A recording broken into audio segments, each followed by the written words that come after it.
Hello and welcome to this video on public expenditure. So in this video we're going to look at the size of the state and compare the size of the state between developing and developed countries and look at some of the reasons behind why we have different sizes of governments between countries. So when we're talking about the size of the state, we're really talking about the extent to which, or the levels at which there are public expenditure within the economy. And public expenditure is money spent by central and local government. And we can normally categorize public expenditure into three main categories. The first type of public expenditure or government spending we call current. And that's day-to-day spending that's required to provide public services, public goods and services. So things like teacher salaries to provide education, nurses and drugs to provide healthcare services. So this current spending that is made on a day-to-day basis to keep public services running. The next type is capital spending. And this is spending on long-term investment plans. So things like building new roads, building new hospitals, building new prisons, new schools, all these other public sector projects. When the government spends money doing this, we would call this capital spending. And the final type is transfer payments. And this is payments from the state to individuals in the form of welfare payments. So things like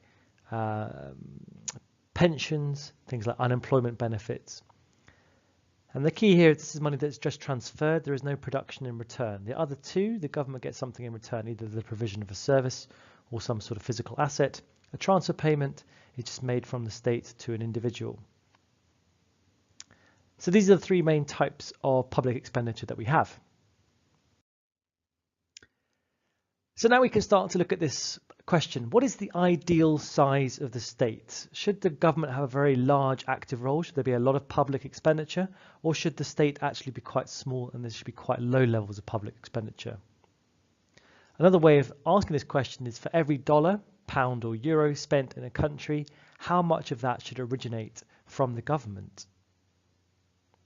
Now your answer to this question might depend on lots of different things. For example, whether you think private sector businesses are better at providing services than public sector businesses.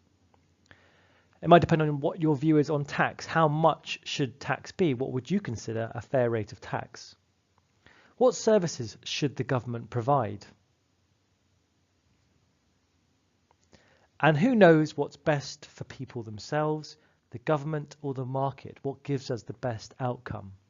And depending on your personal preference, your ideas about the answer to these questions would give you an indication for your feel of what the size of the state should be. So when we're looking at the size of the state, we're normally looking to measure it by saying what percentage of GDP does government spending account for? So if we look here at the UK and we look at this red line that shows us spending, we can see that approximately on average around about 40% of GDP is the size of government spending. If anything, we would say that there is probably a slight downward trend here over the last 20-30 years or so. If we look at Denmark and many Scandinavian countries, we typically see much higher values, around 55, sometimes even 60%. So a much larger role for the government in directing economic activity. When we look at some countries, for example here, Zambia, and particularly developing countries, we see that the scale of spending, government spending as the size of the economy, here is ranging around about sort of 16%. So we're talking about nearly a third of the size. The government's involvement is nearly a third of the size as it is in the UK, and even less compared to Scandinavian countries. So this is a really nice chart that shows us government spending as a percentage of GDP. So on the scale at the top here, government spending nearly 60% of GDP, and we look at some of the countries that we would expect to get, we can see that we have Denmark, Finland, Sweden, Scandinavian countries tend to have a very large role for government spending. And then we can see countries like Belgium, Greece, Austria, Italy, the UK. They come in kind of this next tranche down, where we're looking at, around about 45% type range for government spending. At the bottom end, we have quite small governments here, so less than 20% spending for the government in places like the Philippines, Indonesia, Singapore. And then we have another group of countries here: Thailand, Venezuela, Chile, China, Mexico, Morocco, those countries. So if we have a look at the color coding of these charts, the system here, what we can see is that the blue countries here are the European countries. So typically in Europe, we have higher, larger government sector, public sector spending. And in Asian countries, down towards the bottom, Asian and African countries, we typically have lower government spending. So how does the size differ? We would say in developed countries, we tend to have a more active role for government, larger government spending, more public expenditure than in developing countries. This list here shows us the governments that just spend the most, really. So we can see a strong correlation between the bigger economies in the world and therefore the amount that they spend as governments. This chart shows us those countries with the biggest deficits in terms of government spending.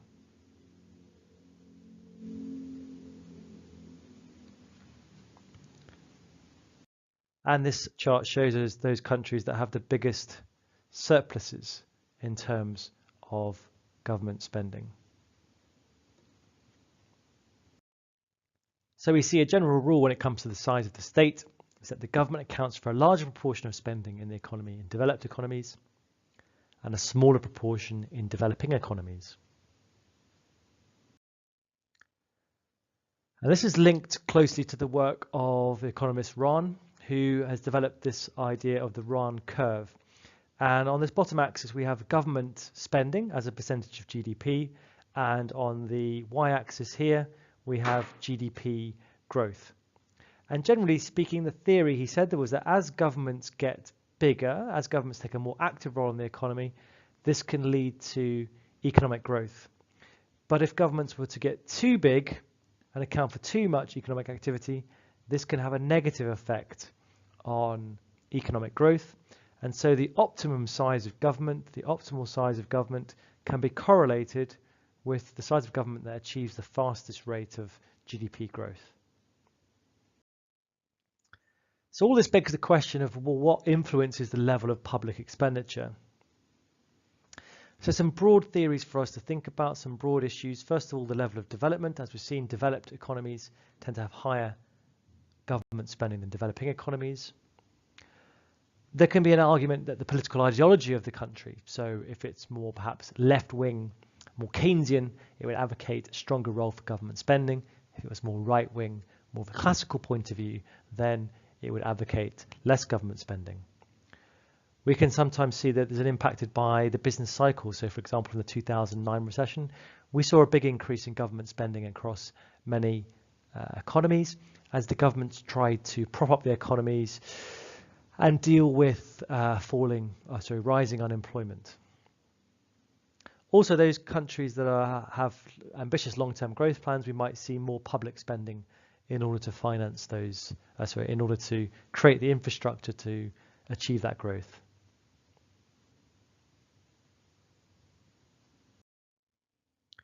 So why do developed countries have more significant public sector involvement than developing countries?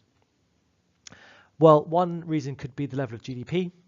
And as GDP rises, incomes rises, and the demand for government-provided services, for example, things like health, education, these are fairly income elastic. So as people get richer, they buy more of these. So therefore, as GDP rises, there is an increased demand for these sorts of services that the government provide, and therefore we see an expansion in public sector provision of these services.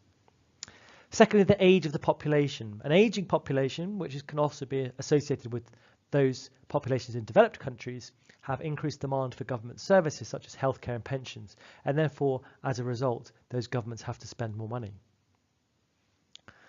As I mentioned previously, political priorities can have an influence here. and also society's expectations. Over time, with development, people have come to associate certain public services as being a human right rather than an unexpected luxury. For example, access to education, healthcare, a welfare system, and basic infrastructure. And as a result, society therefore expects the government to provide these sorts of services. There might be some other reasons as well as to why we might see a larger government spending in the economy. And one is the redistribution of income. So higher levels of safety net or higher levels of redistributive taxation have led to an increased role in the state. Discretionary fiscal policy, so government investment, can be seen as important in many countries that are trying to achieve economic growth, particularly fast-growing Asian economies. The governments in these countries, so Korea and China and so on, the governments here have taken quite an active role in investing in the economy in order to create economic growth. And lastly is debt interest. If a government has previously got large national debts and they have to pay interest on these debts, that payment of interest does count as a form of public expenditure. So therefore, countries with higher debts will have slightly higher public expenditure as a result. There's a strong link between government spending and productivity. And this is around the idea of human capital, so the value of the productive potential of an individual or a group of workers. Government spending on public goods, or those possessing positive externalities, healthcare, education, training, can boost human capital. And this can drive economic growth in the future.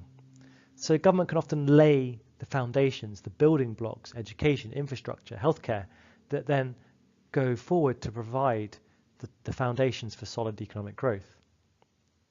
However, we can argue, on the contrary, that government spending could just lead to government failure. There might be value for money issues over training or infrastructure, and also what is the quality of the service that's being provided. Another issue with high levels of public expenditure is the phenomenon of crowding out. So if the government increases its spending to stimulate aggregate demand, the size of the private sector could be reduced. There's the idea here that the government crowd out the private sector. So if the government is going to spend more, they might raise taxes, and this makes it harder for private sector investment, and consumption may fall. It may make those firms also less competitive, so effectively the government is crowding out those private sector businesses. Also, if the government is going on a big spending spree and borrowing lots of money, that can mean that there's less finance available for private sector companies to borrow, and so they cannot do their projects, or actually we see that interest rates are driven up in the market from the increased demand for funds from the government, and this makes it harder for firms to borrow, or if they do borrow, then they have to pay higher interest rates. So again, it's crowding out the private sector businesses. And this is a really a major criticism of the active role of the public sector in the economy. So in this video, we've had a good old discussion here about the size of the state between developing and developed economies, and what the ideal size of the state should be. That's it. Thanks very much for listening.